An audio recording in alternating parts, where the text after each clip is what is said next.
ဒီလိုကိုနောက်ကြမှန်းသိတဲ့အချိန်မှာခြေလန်းစားဖို့မိတ်ဆွေစိတ်မှာတွေးဝေနေရင်အခုကျွန်တော်မေးခွန်းတွေပြန်မေးခိုင်းလိုက်ပါမယ်ဒီမေးခွန်းတွေကိုပြန်မေးရနေပြီးတော့မိတ်ဆွေရဲ့ယုံကြည်ချက်ပို့ခိုင်မာစေပြီးတော့ခြေလန်းစားဖို့အကောင်းဆုံးတွန်းအားဖြစ်စေလိမ့်မယ်လို့ကျွန်တော်ယုံကြည်ပါတယ်ဒီမေးခွန်းတွေကတော့လက်ရှိကိုယ့်ရဲ့အခြေအနေကိုကျင့်တတ်လား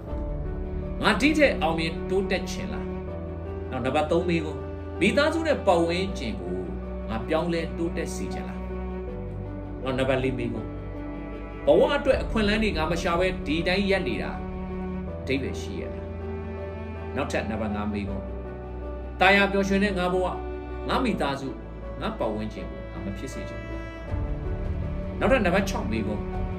ငါဟာလွယ်လွယ်နဲ့အရှုံးပေးတတ်တဲ့လူမြတ်တူလားနောက်ထပ်နံပါတ်9မေးခွန်း